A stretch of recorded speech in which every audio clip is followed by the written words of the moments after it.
Good morning, fourth grade. It is 4B co-teacher Mr. Romano here coming at you with chapter 28 of our Read Aloud series, Holes.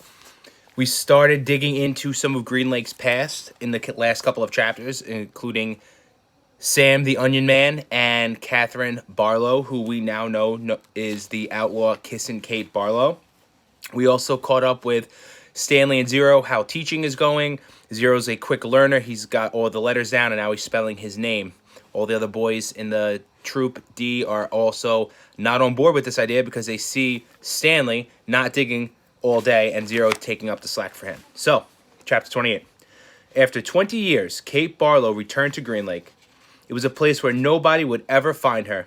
A ghost town on a ghost lake. The peach trees had all died, but there was a couple of small oak trees still growing by an old abandoned cabin. The cabin used to be on the eastern shore of the lake. Now the edge of the lake was over 5 miles away, and it was a little more than a small pond full of dirty water. She lived in a cabin. Sometimes she could hear Sam's voice echoing across the emptiness. Onions, sweet fresh onions. She knew she was crazy. She knew she'd been crazy for the last 20 years. Oh, Sam, she would say, speaking into the vast emptiness. I know it's hot, but I feel so very cold. My hands are cold, my feet are cold, my face is cold, my heart is cold. And sometimes she would hear him say, I can fix that. And she'd feel his warm arm across her shoulders. She'd been living in the cabin for 3 months when she was awakened one morning by someone kicking open the cabin door. She opened her eyes to see the blurry end of a rifle 2 inches from her nose. She could smell Trout Walker's dirty feet. You've got exactly 10 seconds to tell me where you've hidden your loot, said Trout, or else I'll blow your head off. She yawned. A red-headed woman was there with Trout. Kate could see her rummaging through the cabin, dumping drawers and knocking things from the shelves of the cabinets. The woman came to her. Where is it? She demanded. Linda Miller? Asked Kate. Is that you? Linda Miller had been in the 4th grade when Kate Barlow was still a teacher. She had been a cute, freckled-faced girl with beautiful red hair. Now her face was blotchy and her hair was dirty and scraggly. It's Linda Walker now, said Trout. Oh, Linda, I'm so sorry, said Kate. Trout jabbed her throat with the rifle. Where's the loot? There is no loot, said Kate. Don't give me that, shouted Trout. You've robbed every bank from here to Houston. You better tell him, said Linda. We're desperate. You married him for his money, didn't you? Asked Kate. Linda nodded. But it's all gone. It dried up with the lake. The peach trees, the livestock. I kept thinking, it has to rain soon.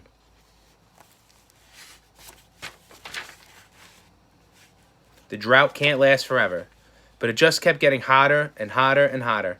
Her eyes fixed on the shovel, which she was leaning up against the fireplace. She's buried it, she declared. I don't know what you're talking about, said Kate. There was a loud blast as Trout fired his rifle just above her head. The window behind her shattered. Where's it buried? He demanded. Go ahead and kill me, Trout. But I sure hope you like to dig, because you're going to be digging for a long time. It's a big, vast wasteland out there. You and your children, and their children, can dig for the next 100 years, and you'll never find it. Linda grabbed Kate's hair and jerked her back.